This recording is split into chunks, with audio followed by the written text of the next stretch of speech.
Hello everybody, welcome back. It's Jordan here. Today we're going to be working on this section of the Lego City. It's been a work in progress, We've been working on things all over the place, like mountains and shipping yards and everything like that. But today we're going to start working on the Ninjago District. We're going to get all of this water detailed. The other day we managed to pick up a massive bag of black plates, so now we can continue making water plates that look just like that there, and hopefully get all of our water detail done over here.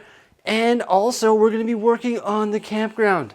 Yes, the campground does look pretty good, but it is pretty destroyed. As you can see, there are things absolutely everywhere that don't really belong here. Like, what is this white brick doing here?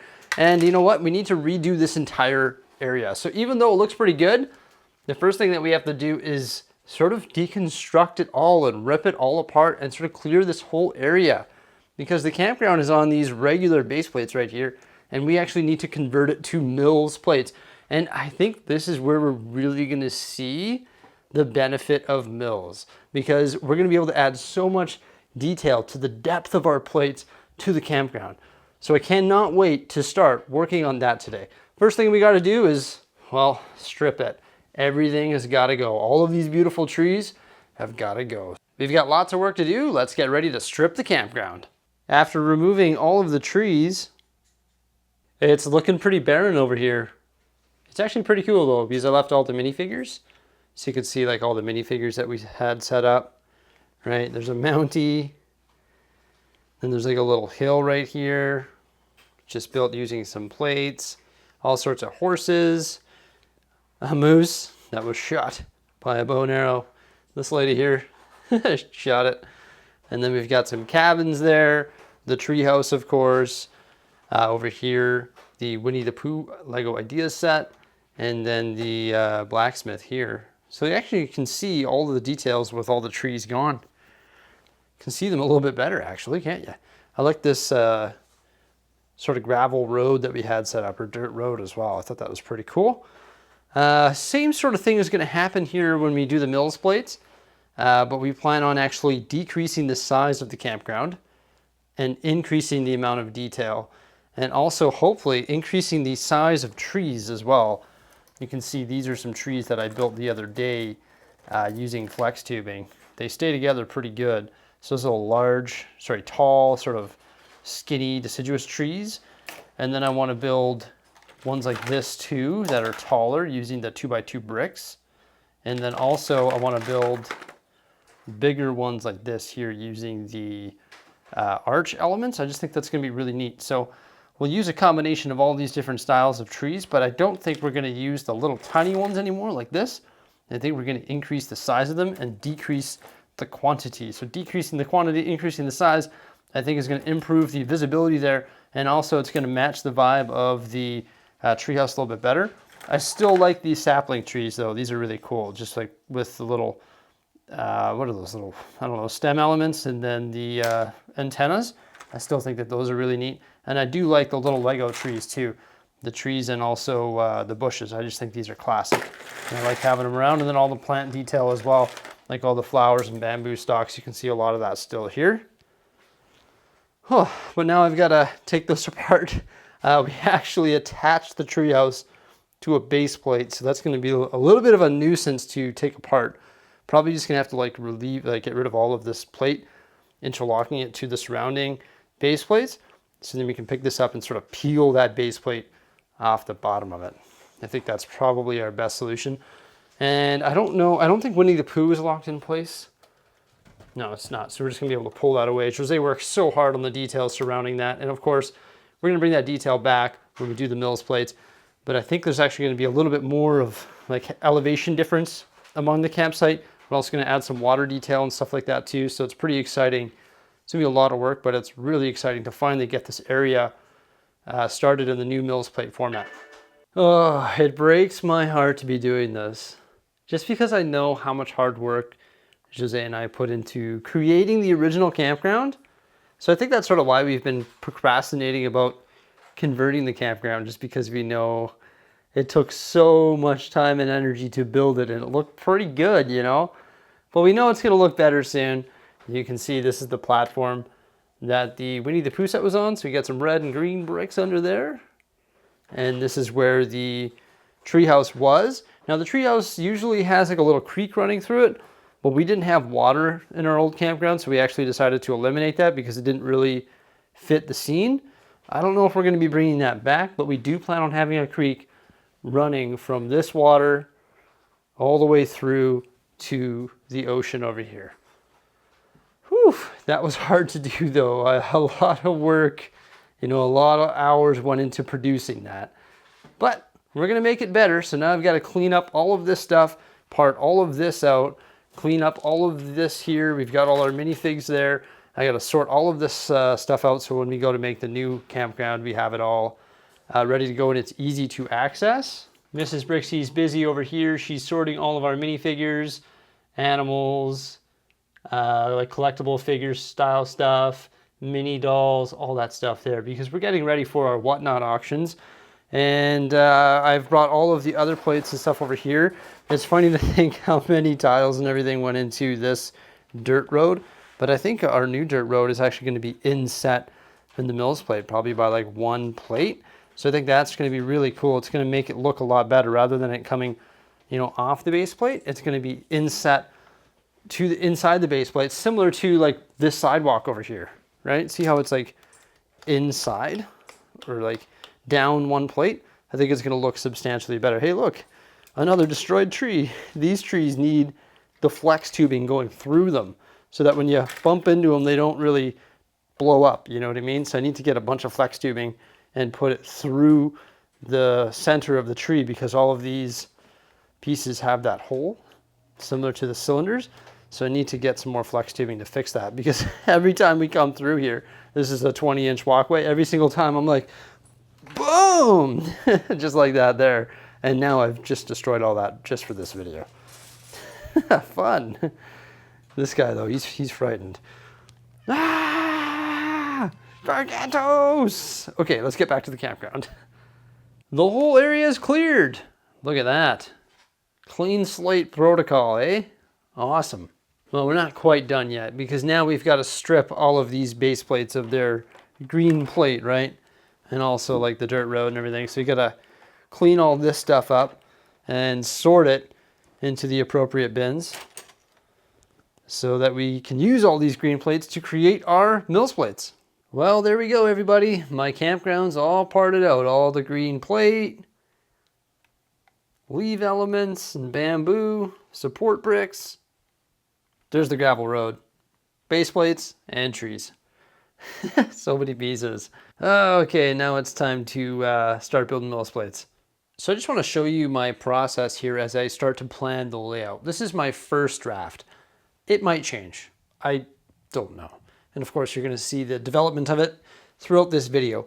So you'll see white plate and you'll see black plate. Black plate would be the creek. Originally, I thought the creek was just going to run straight back, but I think it'd be cooler if it sort of meandered through the campground. I think that'd be really neat. It doesn't have to be that wide either. 2 to 4 studs maybe, and then have like a bank on either side. So all I'd have to do is make it the same height as the water. So the water is 1 base plate, 1 black plate, and then tile on top. And that's the same height that the creek will be as well. Now the white would represent road. And like I said, this might change. It's probably going to change for sure. But my thought process would be the entrance is there. The road would come through. It would go around the tree. And then there would be campsites. Just like a real campsite. A loop, right? And then, but the road needs to be at least 6 studs wide. So if the road is 6 studs, there's not a whole lot of space. So I'm thinking the loop isn't doable with this space.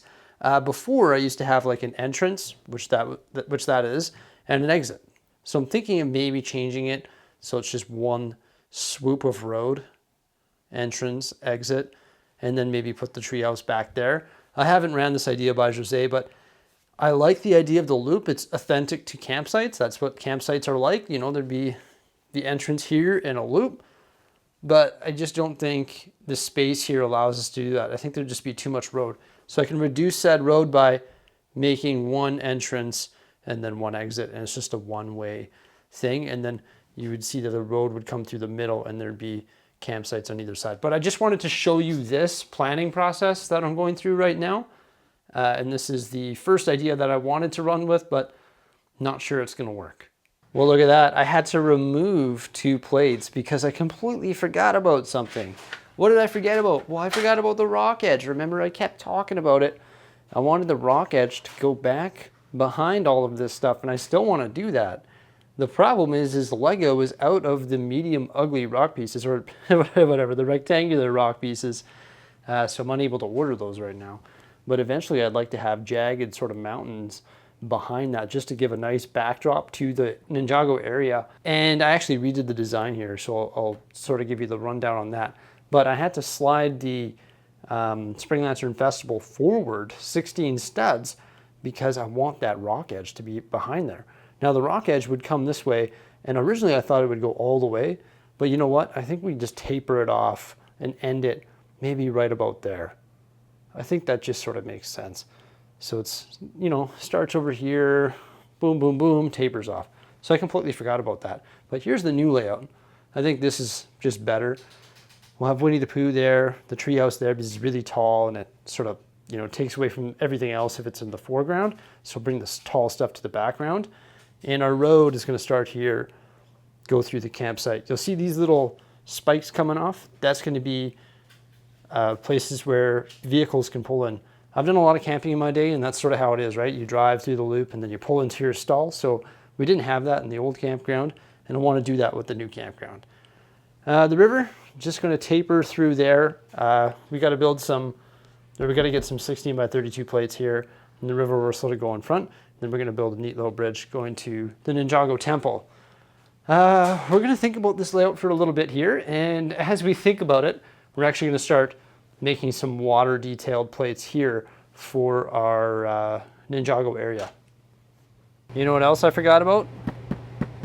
This Ninja Dojo Temple. Where are we going to fit that? So there's always lots to think about because, like, how am I going to jam that in here? Where's it going to go? Also, these little shacks too. Where are those going to go? Huh. It's too bad I don't have the rock pieces because we could sort of start to lay it out a little bit better. I will say too, standing right here, oh, it's a big reach. So whatever I put back there has to sort of be like MILS plated and just sort of plop back there, and it just, you know, you can't really put pieces on there. You just got to stretch, put it in, and sort of call it a day there. But yeah, let's just texture that water and think about this, you know, all part of the process here. But I'm really excited that we're actually starting this today. Really cool. Did I talk about the farm? Yeah, the farm is going to go right here on these 48 by 48 base plates. That's where the farm's going to go. So that's going to be cool too. Lots to think about, but I'm really excited to get this section of the city done. It's going to be so cool. It's taking shape. Check it out. The river, starting in the Ninjago area, weaving its way in front of the Spring Lantern Festival, makes its way through the campsite. Also, you can see that we've started working on the road as well. And the road is actually 2 layers of plate. So the top layer being brown, the bottom layer being whatever we want it to be. So a MILS plate is actually 4 plates tall, which equates to a brick and 1 plate. For example, if I take 1 brick and 1 plate, which is the height of a MILS plate, and place it there, you can see that our road is still not tall enough. However, we're going to be adding a whole nother layer of texture to this road using these elements, which is the old sort of dirt gravel road that we used to have. But now we're going to be adding this layer here just randomly, sporadically, with all of these different pieces, whether they're 1x1 circular plates, 1x1 tiles, whatever it may be. And then when we place our grass here, it's going to clip onto the road like that. So it can either be there, or it can come in on top of the plates that we just laid a little bit, even on the tiles. And it's going to add a nice depth effect to our road. So I'm really excited about getting that done there. We also have a bunch of angle plates and unique shapes and stuff like that, so we can try and have the grass come over in unique ways. Now, our campsite has parking spots for RVs. I will say that it's more designed for city scale stuff. It's about 10 studs wide roughly. So these guys can drive in there, park and do some camping. There is one large stall there that can it can accommodate the massive RV from the Creator 3-in-1 lineup. So we did design that one specifically for this one. It fits in there pretty tight, but more so it's designed for city scale vehicles that are only about, you know, this is 6 studs wide. The road is 8 to 10 studs wide, so it should be able to manage. Pretty cool. So now we've got a lot of work to do here. We're probably going to get one of these plates built at a time on the table. Probably going to start with this plate right here. Wow, that looks absolutely fantastic. You see that we've textured our dirt road here. Looks amazing. And this one here is a MILS plate example. Doesn't that look like just night and day compared to the original? Holy smokes, that is so good. So it's a MILS plate, so this will just pop out just like that there. And they'll all be their own individual modules that'll just pop in spot. So cool, it looks phenomenal. I cannot wait to get all of this done here for the dirt road. And then we're gonna do the same thing for the river too eventually. And did I show you that we did all this? I don't know if I did. But yeah, all of the water here is also done. But we left back there open because we're gonna do that mountain range that I was talking about. But yeah, let's get some more of these dirt road plates MILS plated. Oh, and we just added this little archway right here as well. So now the creek can flow into the ocean. And it's on both sides, of course. So that's a nice addition to the boatyard here. This is what our desk looks like after a hard day of building. Come check out the campground. Oh, it's a bumpy ride.